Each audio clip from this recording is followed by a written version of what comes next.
Hi, everybody, and welcome to the Friday edition of Moohead Radio. I'm your host, a big and furry bovine. Uh, what can I tell you? It's Friday, and there's, I guess, enough going on, isn't there? If you want to jump into the chat room, jump in anytime. The first story is a continuation of an old story, which is the story of Mike Hall Jr. Hi, Gemini. You're the first one in the chat room. Congratulations.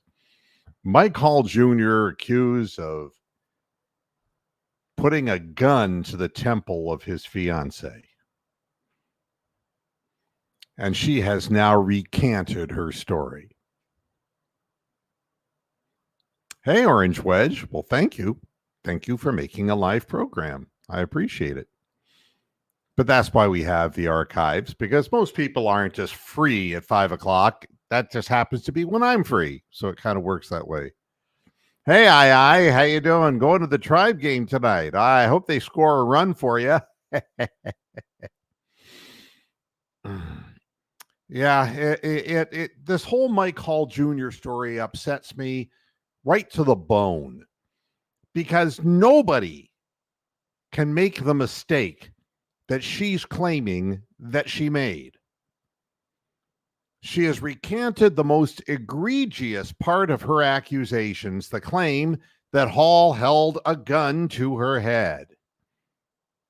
This is from WKYC TV3 News.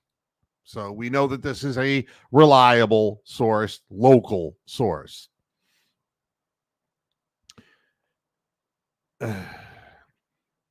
Sources tell 3 News that Hall's fiance, also the mother of their 11-month-old son, told the Avon City prosecutor that she was mistaken when she gave her account to police that Hall had pressed the firearm against her temple. Well, before I even go on, you don't make that mistake.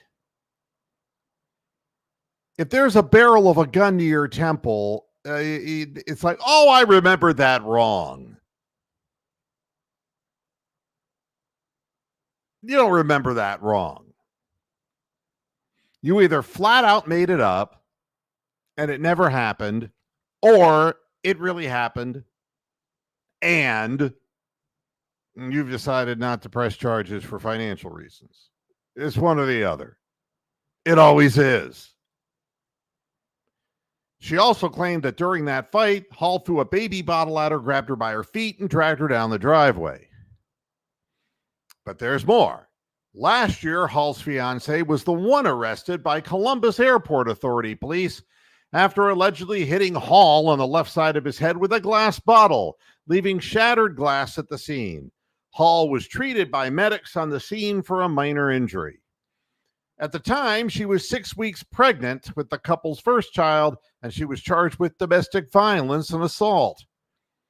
However, the case was later dismissed by a Franklin County municipal judge because Hall declined to be a prosecuting witness. So he gets slammed in the head by a glass bottle. Then he refuses to testify. He stays with her, and he gets the $4.6 million deal from the Cleveland Browns. And then she says, oh, he held a gun to my head. And then she goes, oh, no, he didn't. And I don't want to testify. And these people deserve one another. To hell with both of them. Who has time for this kind of stupidity? My God. Everybody's, wanting to do the right thing as far as domestic violence is concerned. But when people either make shit up or have ulterior motives or God knows what, and then they refuse to stand up and defend themselves, well, she obviously was strong enough to tell the police that. I don't know. And anybody who'd get hit in the head by a bottle by a woman who was 6 months pregnant, or is it 6 weeks pregnant? Anybody who would do that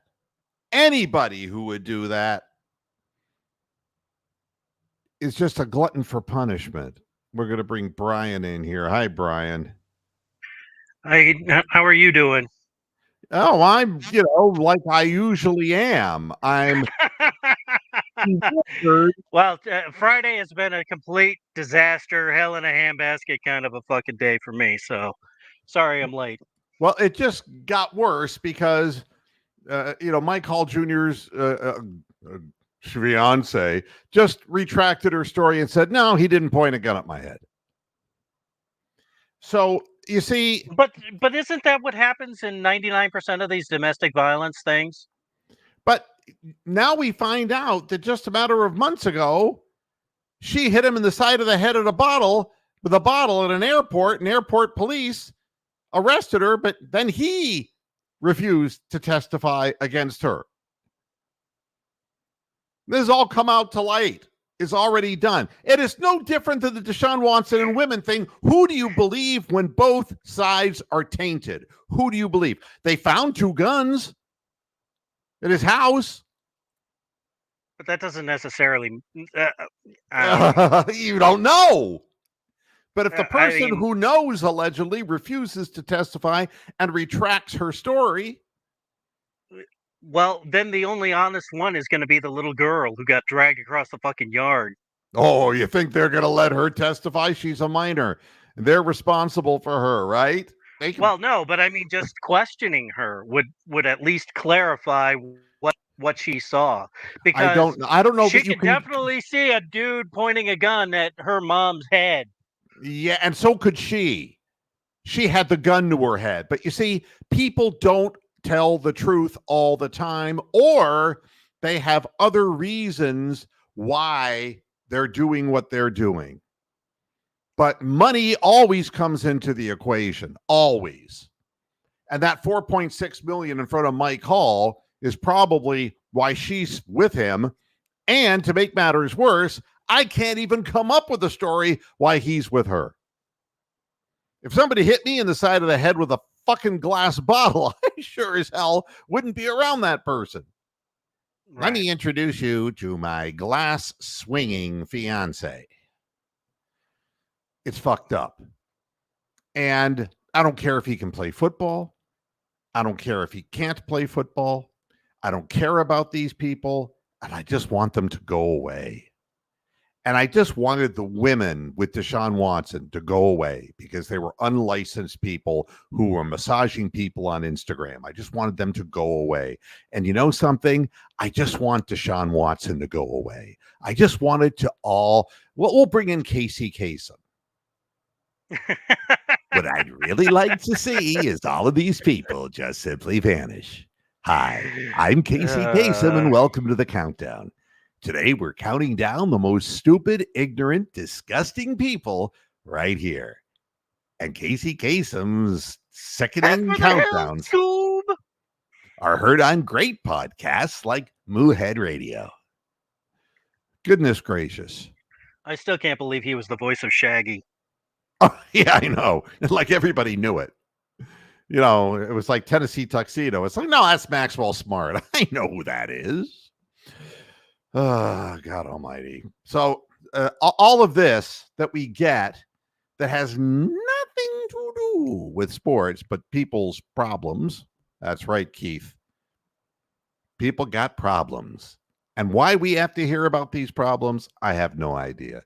But now you understand why the Browns are letting this play out. People are saying, why was he even playing the last game? And the answer is they couldn't rob him of his of the living that he makes. It's his job, and they weren't going to do that because they didn't know everything, and they probably were hearing things, and so they said, let's let this play out. Now, if they let it play out and more comes out between these 2 crazy bastards, then you kind of say no thank you to this guy.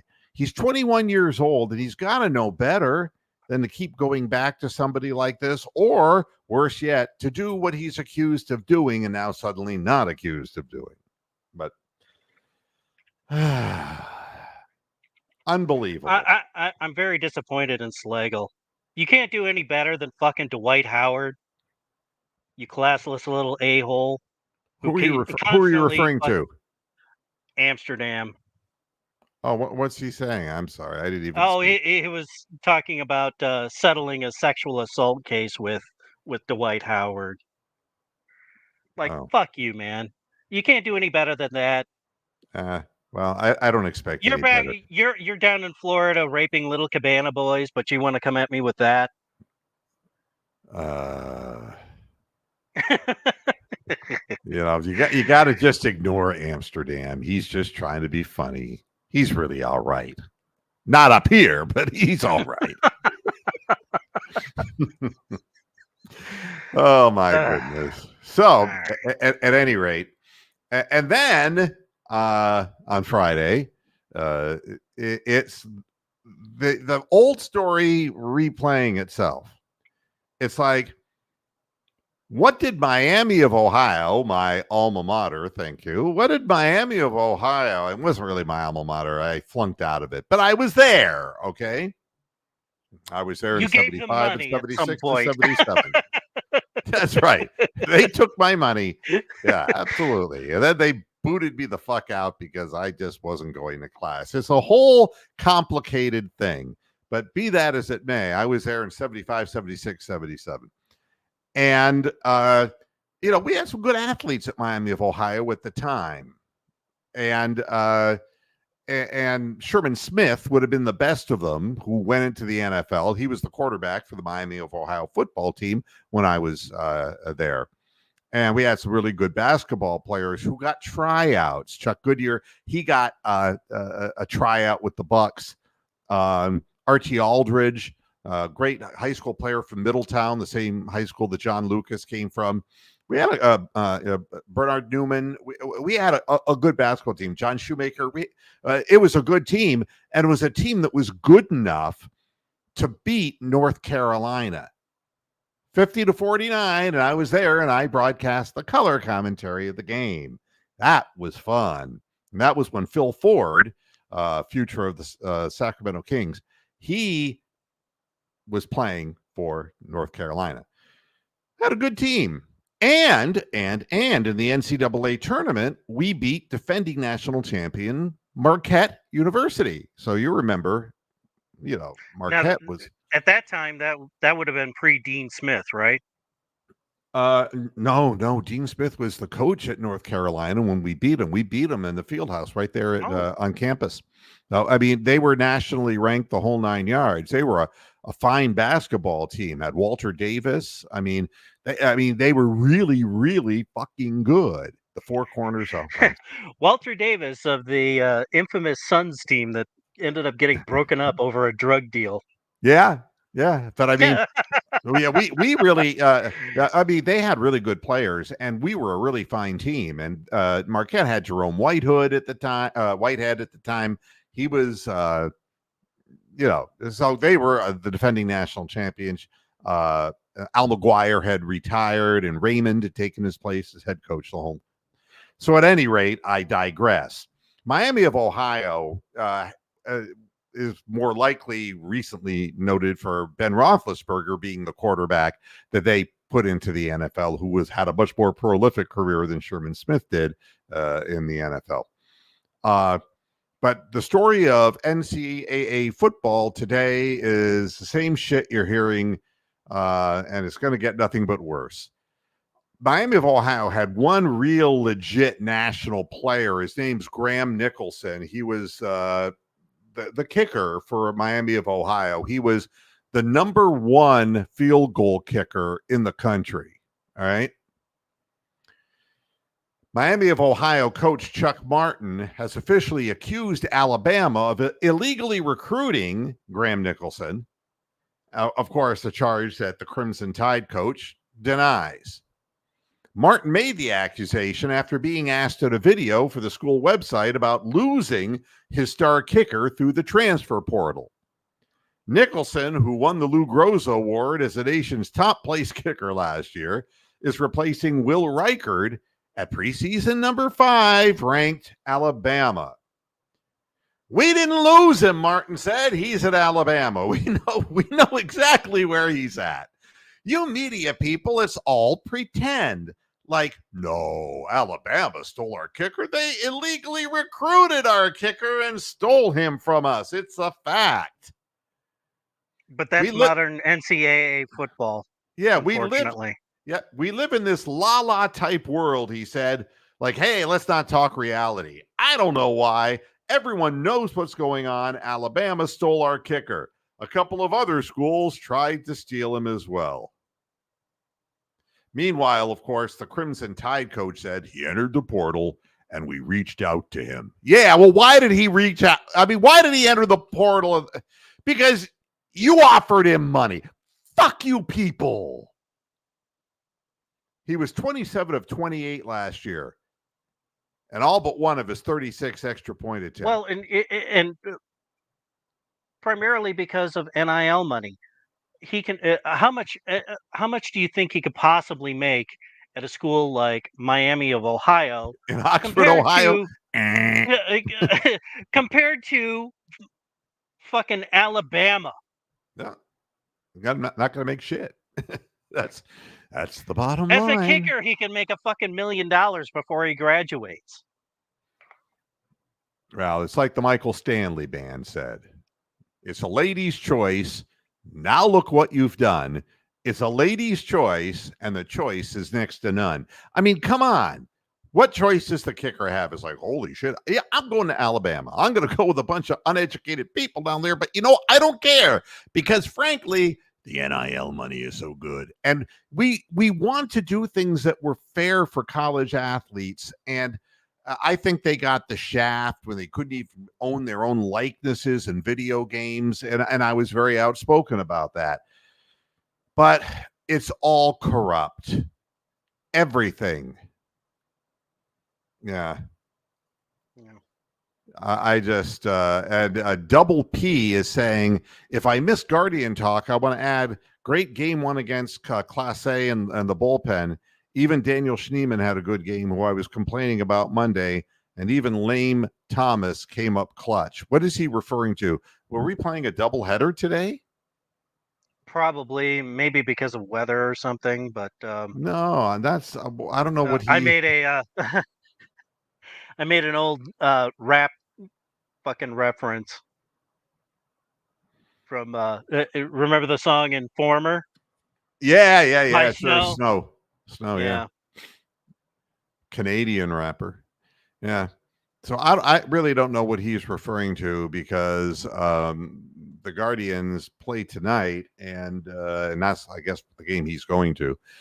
And the Guardians can't score runs. We'll talk about that in just a little bit. I really don't want to have to talk about that, but it's what it is. When they played the Yankees, the first game in the Yankees series. Oh, yeah, when he hit the double. Lame Thomas hit the double. Yeah, Lame Thomas is hitting 119 since the Indians got him. And who'd they trade for him? Well, a couple guys, but one of them is Jose Tena, who's hitting 409 since he's gotten to Washington. Love that National League hitting. they can't get out of their own way. I swear to God, it's just bad front office work. Just really, really not good. I blame the Dolans. Yeah, well, we all do, but what could we do about it? The Browns have ship him off to Ottawa. The Browns have replaced Cade York, who they really didn't want in the first place, but they did manage to get a 7th round conditional pick in 2025 out of Cade York, so he could go to the Commanders. But so now they have signed themselves Lucas Havrisik, who we kind of know a little bit about because he spent time on the Browns practice squad in 2023, and he's back again. So the whole thing with people were asking, why are we giving Cade York a look-see? Well, we wanted to see if we could squeeze the 7th round pick. And you never know. You spin the wheel and you might come up with a good player in the 7th round. You never know. But they did not obviously want Cade York. That's for sure. So now you have your context as far as that's concerned. As far as the poor Browns and their offensive line, I don't know what to tell you. September 8th is the date for week 1 against the Dallas Cowboys, and it is not pretty. Jack Conklin still hurt. Jedrick Wills, each continuing recoveries from season-ending knee surgery. Michael Dunn hasn't practiced since August the 5th. Luke Whippler is now crippled. They've amputated his leg, and God knows what else. James Hudson the third ended up like James Hudson the first and second, who you never heard of course, and so he'll be the same. He didn't practice this week with an ankle injury, but Stefanski said that he'll be back soon, and who cares, because James Hudson III really is not a very good football player. Hakeem Adeniji also sustained a knee injury in the preseason game. He's on injured reserve. Now, I read somewhere that they dropped some players and picked up 5, and I think 2 of them were offensive linemen. Yeah, they got to do something, and they've got to get somebody. They don't have any. They just don't have any warm bodies to even make 5. Yeah, Jermaine Ifedi, he sustained a hand injury, but returned to practice. He's actually got a 7-year career with the NFL, and he started 83 of 102 career games. So that's a guy who's probably going to get playing time because he's got experience in the league. We can't afford to put in people who have never played in the NFL before. But the real concern is the left tackle slot, because that's the blind side of Deshaun Watson or anyone else who's playing that position. So, of course, we brought Nick Harris back. So, well, I mean, but he can only play center. That's what he does. That's his thing. What can I tell you here? The Browns are in a situation. Let's bring the Moose in here. Hey, Brian, how you doing? Hey, Brian. Oh, sorry, Moose. Bork. Bork. I thought this man crush you have with Brian was getting out of hand. Now I definitely know it's getting out of hand. Oh my God, I'm sorry. I'm sorry. Anyway, Bob. you gotta hold up the Hedgehog of Death or Doom again. Here he is. Because I don't know if you've mentioned this yet, because I'm late, obviously. Nick Maletti. I mean, there's got to be some Nick Maletti stories you can tell. Yeah, but the one I can tell is not what's happened yet. But I mean, there's plenty of land out there they can bury him in. Oh. Yeah, I mean, to tell you the truth, I mean, with a last name like Maletti, that's the kind of place where there's lots of holes in the ground. You know what I mean? Jimmy Hoffa? Yeah, he may be out there. He'll be one of the stanchions in the parking structure. Yeah, I drove by the old location of the Richfield Coliseum. My God! About 303 and 271. That's right, and I was, just looking at it, and it's like, wow, man, this is just fucking incredible to think that anyone actually believed that would work. And there's still nobody there. And it was it turned into a shithole so quicker, even than Cleveland Browns Stadium did. Oh, and not only that, but I mean, the Richfield Diner's not even there anymore. Oh my God! What about the Peninsula, the Peninsula Diner or whatever that Peninsula Inn? Is that still around? That might be there. I don't know, but I mean, right. God Almighty, it's it's too bad about Maletti.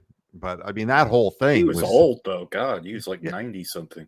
So now we got a dome that's being proposed in Brook Park, and but it's a different time and a different place. And I understood why Maletti did what he did. I just don't know why he picked the place that he picked, because nothing has happened there since. It's the land that time has forgotten. Well, nobody wanted to go to the games there. The only thing that place was good for was for punky white kids like me, who were like in their 18 to 20, to go out and smoke dope and go to a Foghat concert and puke over the railing. Those rock concerts were iconic out there, but that was the only thing that brought people out to that place. Slow ride there. Take it easy. Somebody literally got in the balcony and puked on people on the floor during a Foghat concert. Unbelievable. Oh, and so the Peninsula is still rocking. Winking lizard. Yeah, there's a winking Winking lizard up lizard. in Fairlawn that's always packed. What is so popular about the winking lizard? Can I somebody tell me don't what's the know. thing? I've never I been don't there. know. I drive by it though, and I go, God, the parking lot is always full at this place. Oh, have you gone through the Cuyahoga County National Park yet? Have you done a little train journey yet? No, I haven't done the train journey. Oh, you got to. That is iconic. You have to do that. I did that with my dad when he was alive, obviously. Well, I was hoping that they weren't toting a dead guy around on a train. Well, they could have been. He was he was moving Weekend at kind of Borns. slow. Yeah. Oh, you can have that seat. I don't want that seat. Yeah, but anyway, I'm Christopher Milton. I can trust him. He says it's a nice restaurant. Obviously, Well, a lot of people think so because a lot of people go there. The Winking Lizard. And Orange Wedge says it's bar food. Everything's bar food in Northeast Ohio. Yeah. What, does every restaurant sell chicken BARF? wings? You know what I'm thinking of going to tonight? What are you thinking of going to? I'm thinking of going to the Barn Restaurant in Smithville, Ohio. Oh God, I'm not familiar with that. Is that an Amish place? Well, yes and no. It's heading out that way, and Yeah, they that's have kind of Amish like an country. Amish buffet kind of thing out there. But What would that be? Oh, Amish Jesus, buffet. It's kind of You like better, Mark. You better not fucking eat for like 3 or 4 days before you go there, if that's the case, because no, I'm trained. you're gonna be eating like fucking 94,000 calories. No, that's not what I do there because they have a salad bar, and I'm gay. You see, so I know that's stereotyping. It's like, but I just love salad.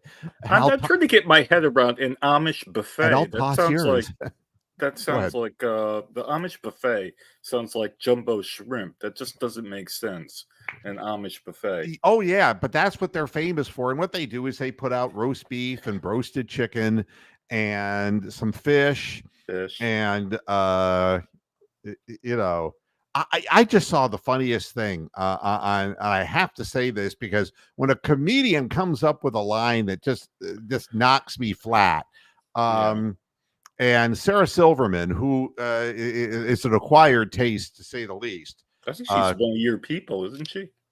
Yeah. And supposedly, yeah, and maybe she's part Cherokee. Her line was, there's so many of the men I've been with, they say that my vagina smells like a peach.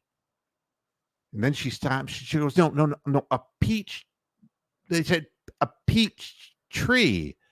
And she goes, no, that wasn't it. It was a peach tree dish. Did I get that right? Peach tree. Oh.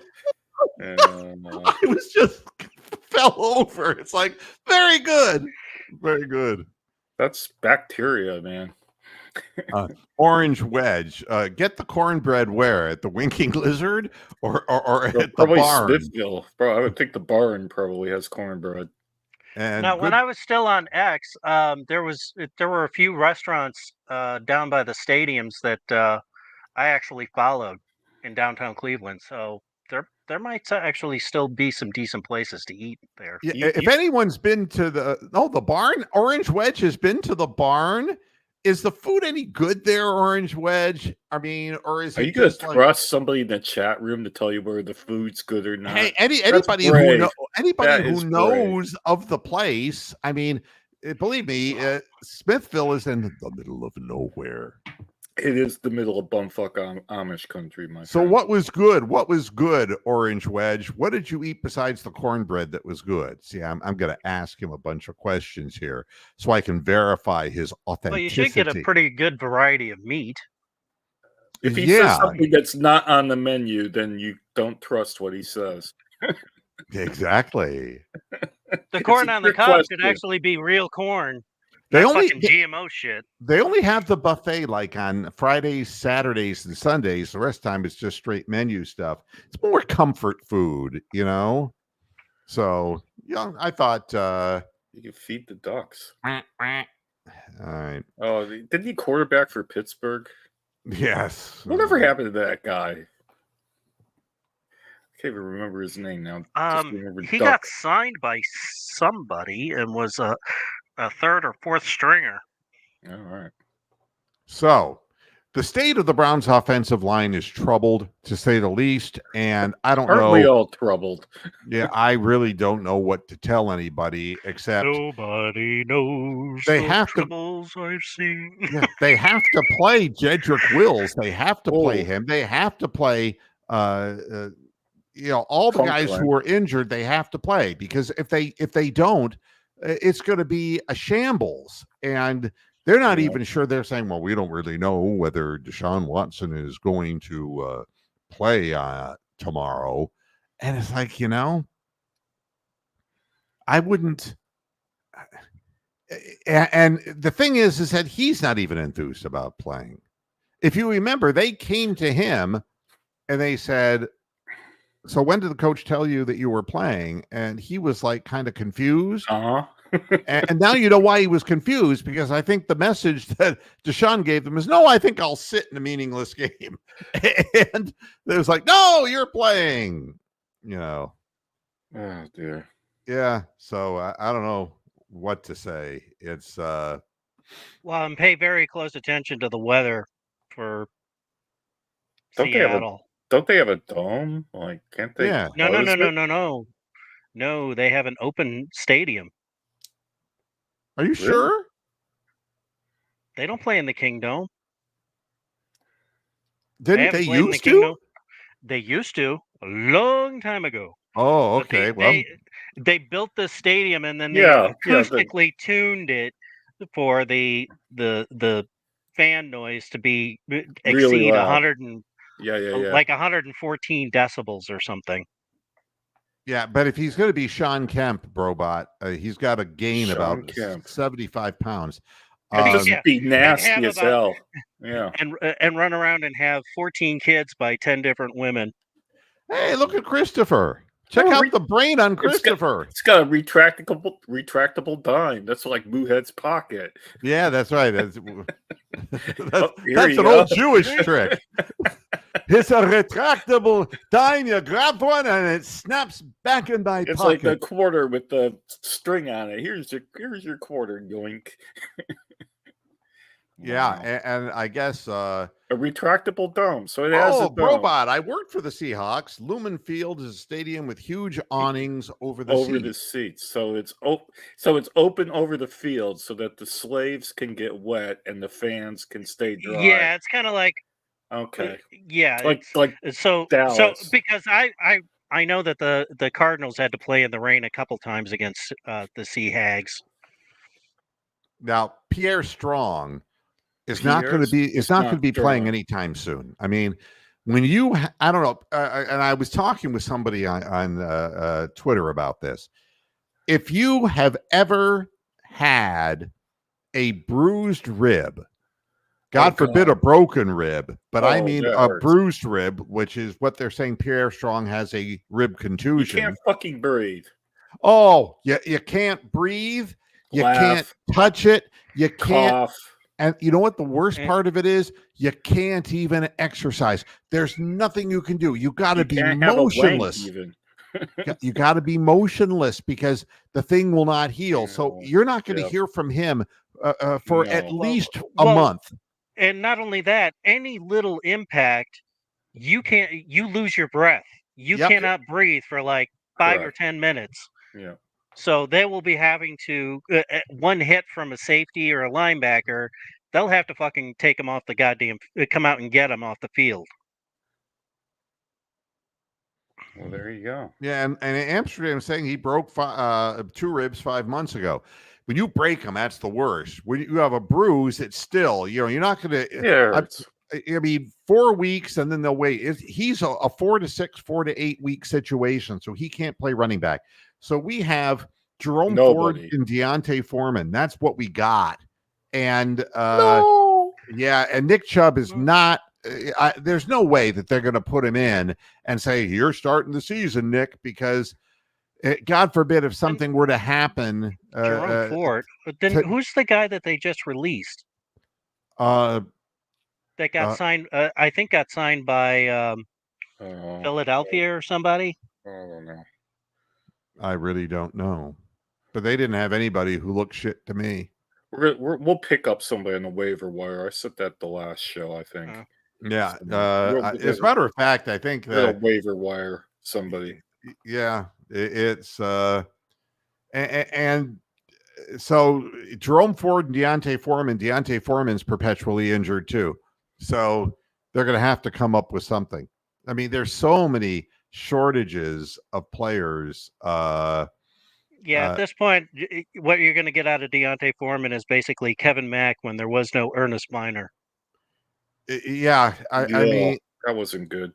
No, it's not. He'll have a 65-yard run, and then the rest of the time, jack shit. And meanwhile, Terry Pluto saying, Terry Pluto, should the Browns start Deshaun Watson on Saturday? Oh, every time he asks a question, he does this conversation amongst himself, and he comes up with whatever the organization's line is. No, what he comes up with is that it's time to masturbate. That's what he goes. That's time for everyone to do that. I was having a conversation with myself, and I said "self," and myself said, "Oh God, oh God." Yeah. And that wasn't the religious part of Terry. That was oh God, oh God. The worst part is it's to a picture of Mary Kay Cabbage for Brains. I just came on Deuteronomy. Oh God. All right. I know. Bring Hunt back. Is he still backable? I have no idea where Kareem Hunt is. I don't think Kareem. I think Kareem is now finally done. I think he'll go. If he plays, he'll probably end up somewhere else. Is he done? I mean, is he nowhere? I haven't even followed what happened to him. Speaking of backup running backs. Oh, Double P has just said here. Yeah, running back Jacob Sailors. Hi, Sailors. Okay, go ahead. Popeye. Do the Popeye. The backup running back for the Chicago Bears, that Jones kid, he's actually someone worth keeping an eye on. Well, but they're going to have to get rid of stuff they don't have in order to acquire a running back at this late a time. They're going to be held up on this. And yes, the Browns did terminate John Kelly and John Kelly. Okay. Oh, bless him. John Smelly. And after he fumbled in his first possession, and then and then he immediately signed with Philadelphia or somebody. Well, that's fine. I mean, he's practice squad. Yeah. So I don't know. I don't know what to tell y'all, but we're shorthanded, that's for sure. And should we start? Yeah, I would play Watson for 1 or 2 series. I really would, unless his arm is just fucked up. In which case, why was he throwing every day? Which I still don't. Weird. It is weird. Yeah, you see these Instagram things of him throwing these perfect passes and stuff. Then you hear that his arm's fucked. So it's so like mixed signals. It's general arm fatigue and general arm. Yeah, but the thing is the very next day he was throwing. Yeah. Yeah, but how many times? That's the thing. If he's only throwing like 10 or 15 times and they show like throw number 5 or 6, that's this is the perfect one. Let's show that. Yeah, exactly. That's what they do. It's all propaganda. And then by the end of number 15, he's like, "Oh my God, my arm is going to fall off." Yeah. Well, I can tell you this: players are playing for their lives in the final game. I mean, with the exception of probably the first 2 possessions of the game, the people who guys like Jamari Thrash. I mean, they're playing to try to make the team roster, not the practice squad. Guys like Cedric Tillman are trying to move up on the depth chart.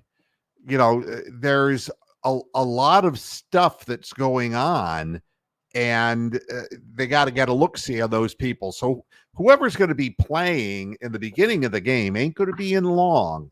because and you can see, I mean, with running backs and all, we got to get a look at some people because we don't have anybody. No. And the next 2 weeks, basically the practices that Deshaun Watson and Jameis Winston are going to go through are really going to be the most important practices because instead of just, okay, this is our general, vanilla scheme, it's going to get into game planning for the Dallas Cowboys. And so both quarterbacks are going to have to take mucho reps to be able to determine, because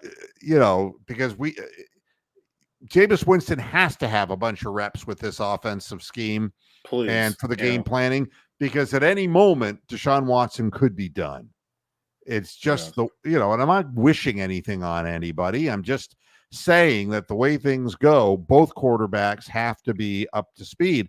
And we found that out, last year in the worst possible way. And speaking of reps, has Jerry Jeudy actually played in the preseason? No, not that I'm aware of. I haven't seen him out there. So. No. Okay. I think that they are taking a lot of looks right now at the wide receivers.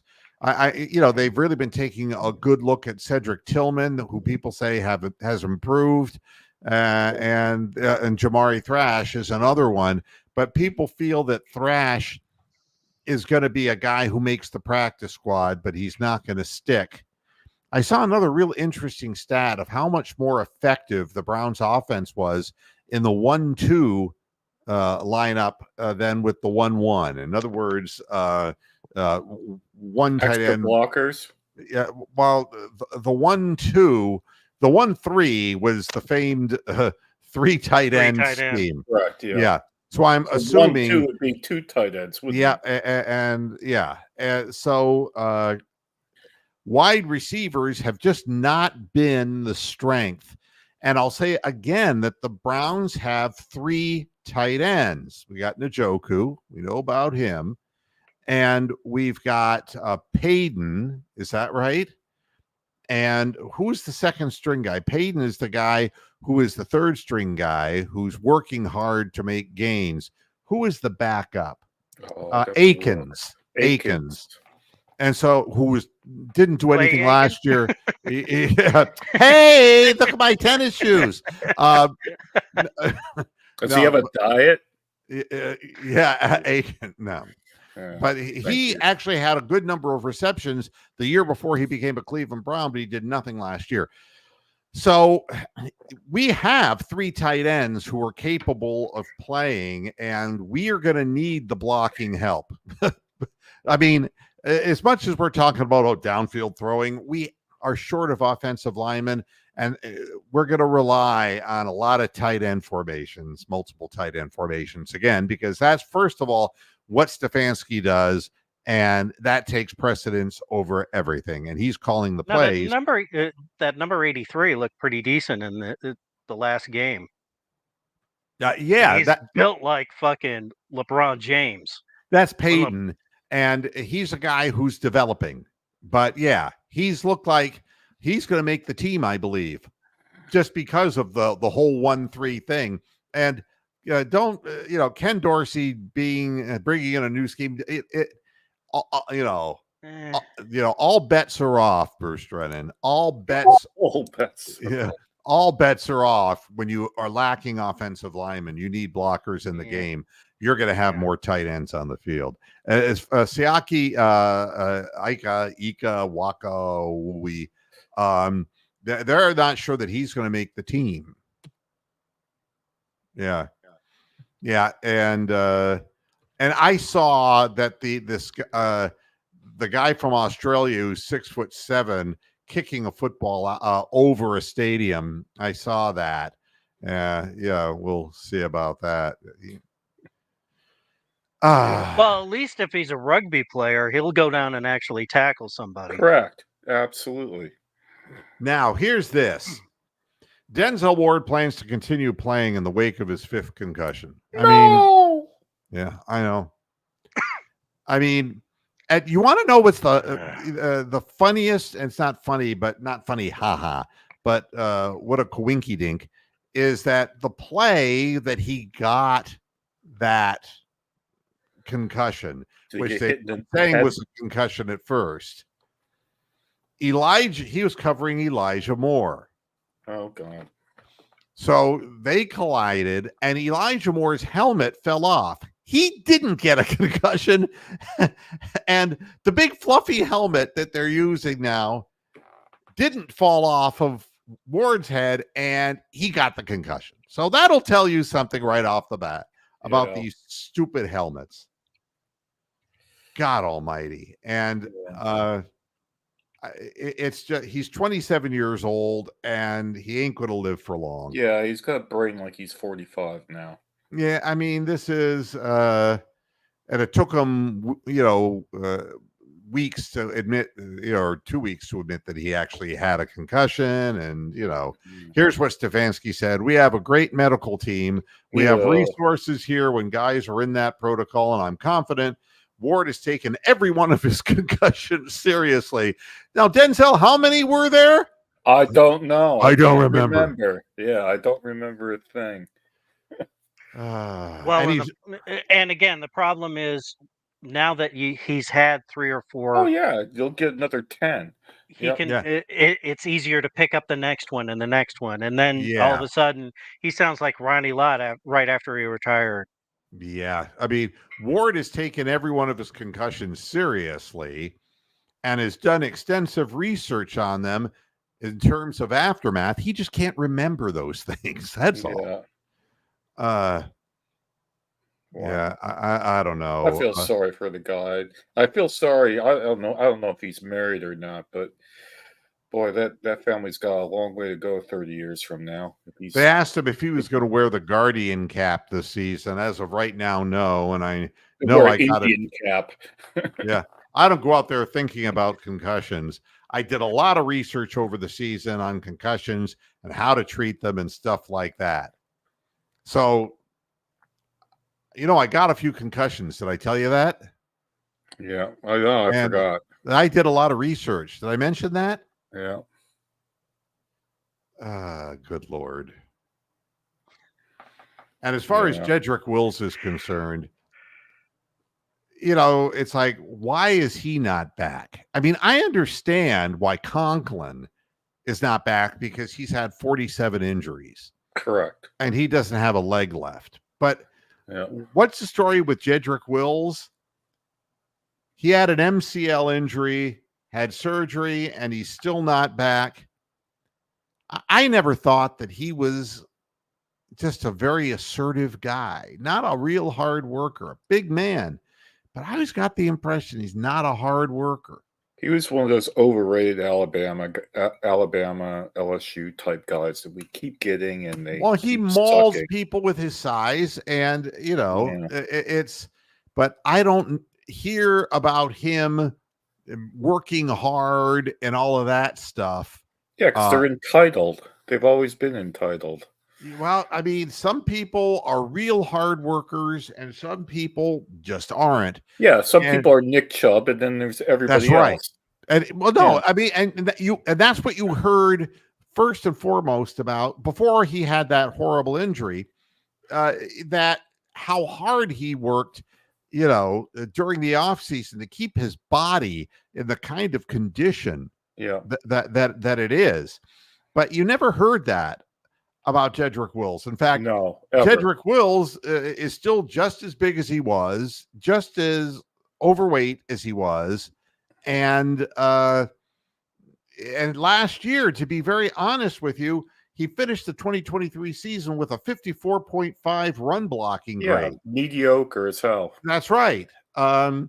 He a 60.1 pass blocking grade, 21 quarterback hurries, and 3 sacks allowed. This is not the stuff of which the Rock of Gibraltar was made.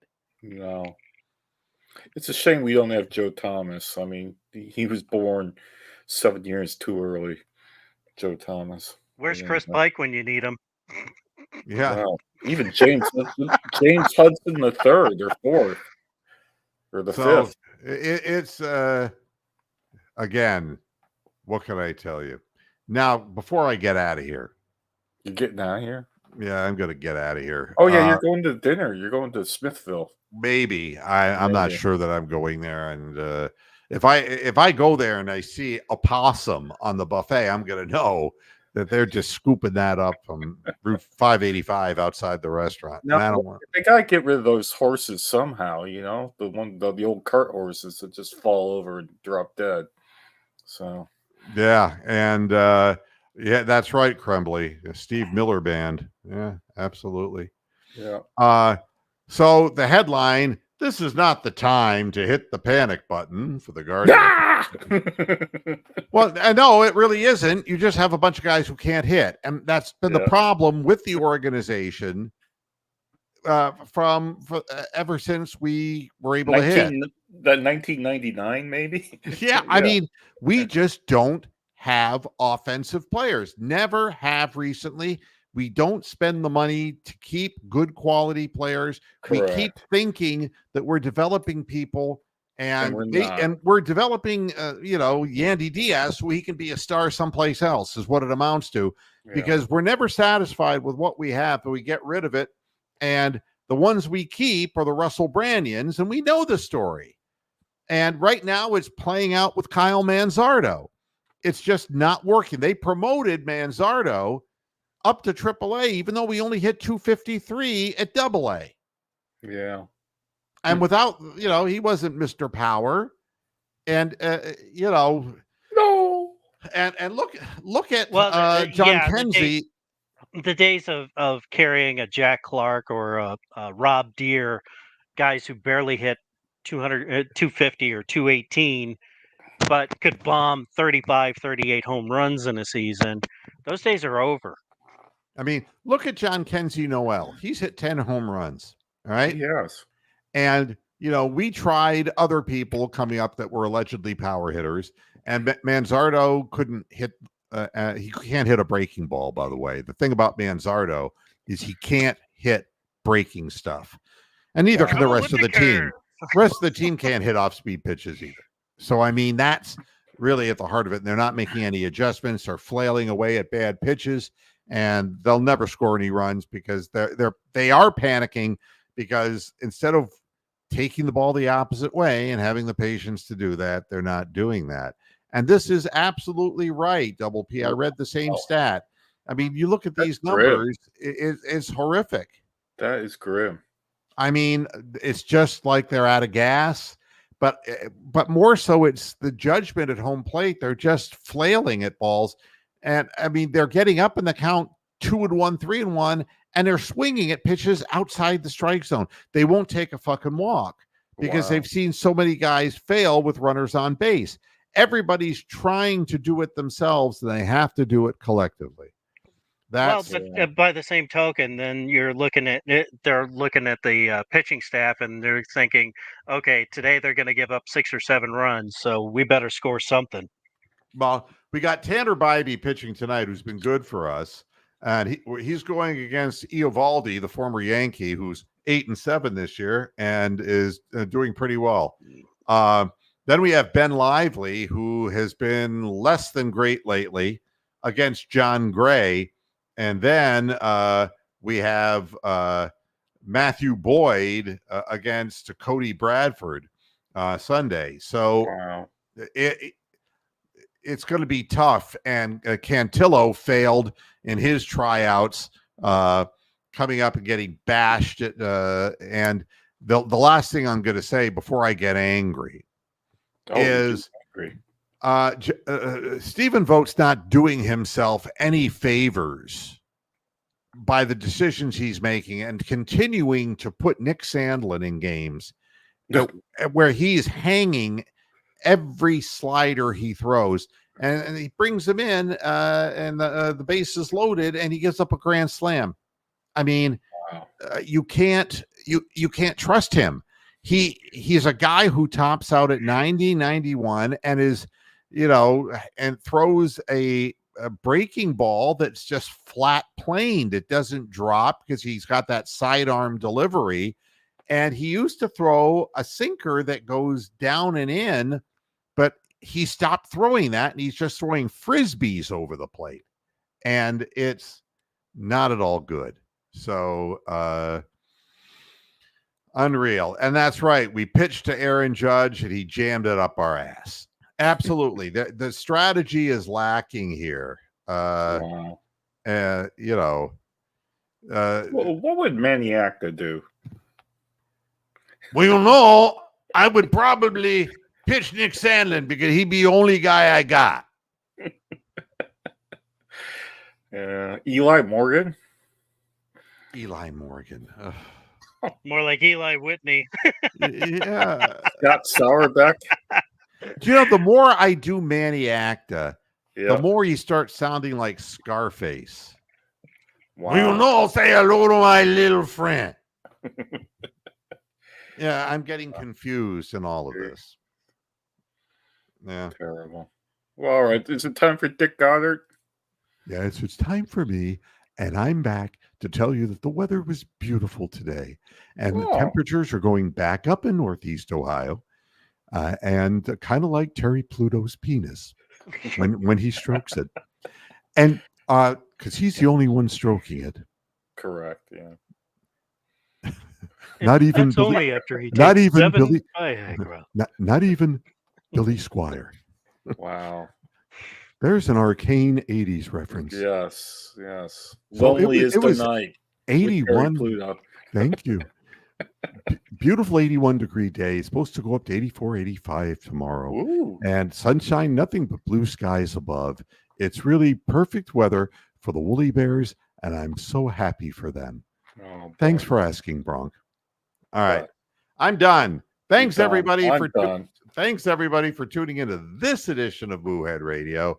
But don't worry, I'll be around. I'm not doing a halftime game, obviously. Oh God, it's like that would be 6 in the morning my time. Yeah, exactly. I'm not crazy, but we'll be talking all Browns leading in, and then we're going to start up the halftime and post game shows.